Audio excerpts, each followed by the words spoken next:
Allez, on continue de disséquer les marchés financiers, les indices, le CAC 40 en particulier, pour voir éventuellement ce qui nous attend d'ici la fin de l'année. Rodolphe Vial est en direct avec nous. Bonjour Rodolphe. Bonjour Vincent. Fondateur d'ABC Bourse. Rodolphe, bon, c'est un petit peu difficile hein, sur les indices. Alors on a corrigé, ça y est, mais on sent que ça fait plusieurs jours qu'on cherche des idées. Et le contexte n'aide pas, hein, puisque c'est une semaine qui s'annonce très creuse en raison du Thanksgiving. Oui, tout à fait Vincent. C'est vrai que depuis quelques jours, on est en manque de catalyseurs. La semaine boursière, elle est quasiment terminée. Hein. Effectivement, comme vous l'avez rappelé, avec Thanksgiving, on aura une fermeture des marchés jeudi, des marchés américains, et on n'aura qu'une demi-journée vendredi. Donc autant dire que la semaine est quasiment terminée. On n'a pas grand-chose à attendre. Alors aujourd'hui, à court terme, les regards sont quand même braqués sur l'Allemagne, parce que c'est un petit peu l'enjeu en Europe, en tout cas, sur la formation de ce nouveau gouvernement, sur des nouvelles élections potentielles. Donc c'est un petit peu ce qui préoccupe à court terme. Sinon, il n'y a pas beaucoup de statistiques à attendre. Je crois qu'on a les logements anciens aux États-Unis cet après-midi, c'est tout. Donc une statistique comme toute une heure. On devrait rester dans ces eaux-là. Voilà, on est en panne d'inspiration. Le CAC a fait une belle performance cette année, donc tout le monde se regarde un petit peu en chien de faïence. Et voilà, il n'y a pas non plus de gros scénarios vendeurs. Hein. On l'a vu, hein, on a fait un pic à 5267 au plus bas la semaine dernière. Et puis voilà, maintenant on hésite, on évolue dans une espèce de trading range à l'horizontale. Ouais. Donc qu'est-ce qu'on peut attendre de ce CAC 40? C'est difficile de dire, plutôt une pression baissière, vous diriez quoi?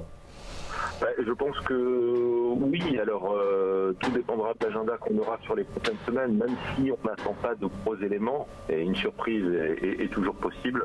Je pense qu'on restera dans ces eaux-là et qu'on a peut-être quasiment fait la performance qu'on devait faire cette année, qui est somme toute bonne, hein, puisque depuis le 1er janvier, le CAC gagne quasiment 10%, donc c'est une belle année boursière quand même. Vous diriez, comme Jean-Louis Cussac qui était avec nous tout à l'heure, que déjà si on termine à 5003, ce sera bien. Exactement. Si on termine l'année à 5003, ouais. Oui, tout à fait, parce que, alors autant en Europe les valorisations sont pas trop tendues, mais quand même aux États-Unis, on a des valorisations qui sont très tendues avec un PER de marché qui tourne autour de 25 fois les bénéfices attendus sur le S&P 500. C'est cher, donc il ne faut pas éluder aussi cette possibilité de prise de bénéfices à Wall Street en fin d'année, et on sait très bien ce qui se passera si ça corrige aux États-Unis. On aura une correction similaire en Europe, même si les valorisations sont bien différentes de ce côté-là de l'Atlantique. Donc prudence, si je comprends bien, hein, du côté des indices et du CAC 40 en particulier. Vous allez nous parler de deux valeurs maintenant en particulier, de Technip FMC tout d'abord, très lié bien entendu au pétrole, et le pétrole redonne des signes un petit peu de force là depuis quelques heures à l'approche de la réunion de l'OPEP. Hein. Je crois que c'est dans un peu plus d'une semaine, mais déjà on se prépare à cette réunion du 30 novembre. Oui, alors Technip, malheureusement, elle n'a pas suivi le pétrole cette année, parce que depuis le 1er janvier, on a quand même un redressement. On avait commencé l'année autour de $50 pour le brut léger américain. On est au-delà des 56 aujourd'hui. Et Technip, elle a baissé, et puis c'est tout simplement la lanterne rouge du CAC 40. Hein. C'est moins 33% depuis le 1er janvier, donc autant dire une sacrée contre-performance. Qui est lié évidemment à la baisse des investissements des grands donneurs d'hommes, hein, des grandes compagnies qui se sont mis en mode prudent.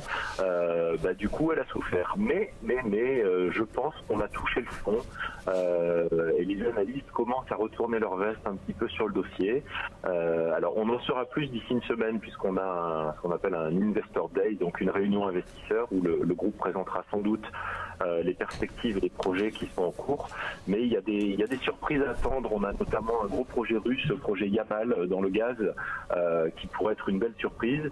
Et beaucoup estiment aussi que le groupe est en avance sur ses objectifs et sur ses réductions de coûts, ses synergies notamment suite à sa fusion.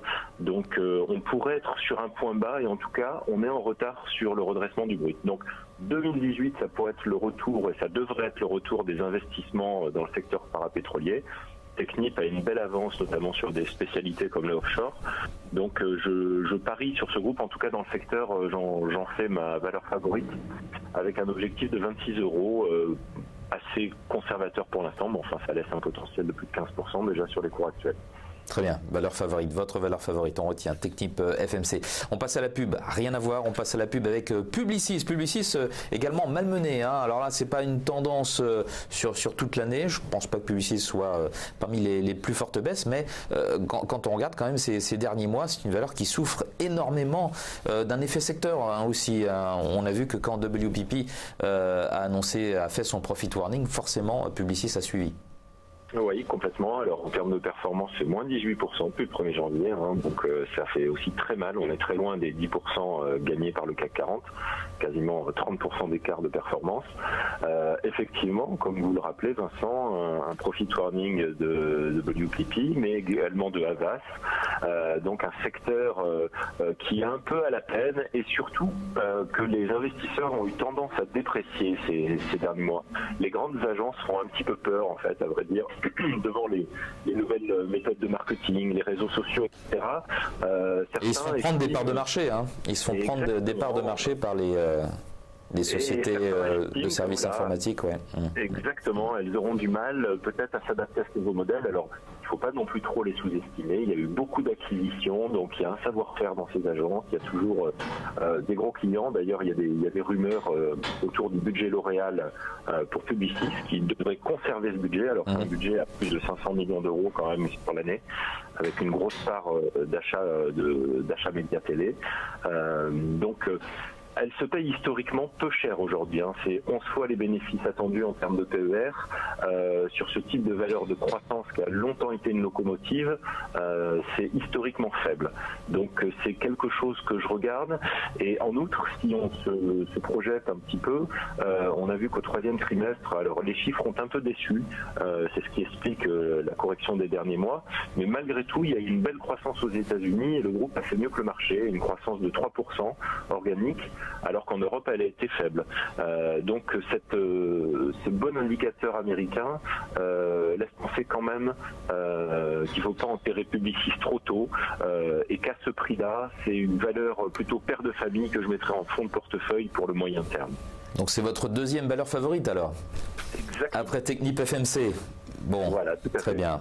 Alors, on dit parfois on rachète pas ou on rattrape pas les couteaux qui tombent, mais dans certains cas, on arrive à tel niveau de valorisation par rapport au potentiel que ça peut devenir intéressant. Nous dites-vous en l'occurrence sur Publicis et sur Technip FMC. Merci beaucoup Rodolphe d'avoir été avec nous ce matin en direct sur TV Finance. Rodolphe Vial, fondateur d'ABC Bourse.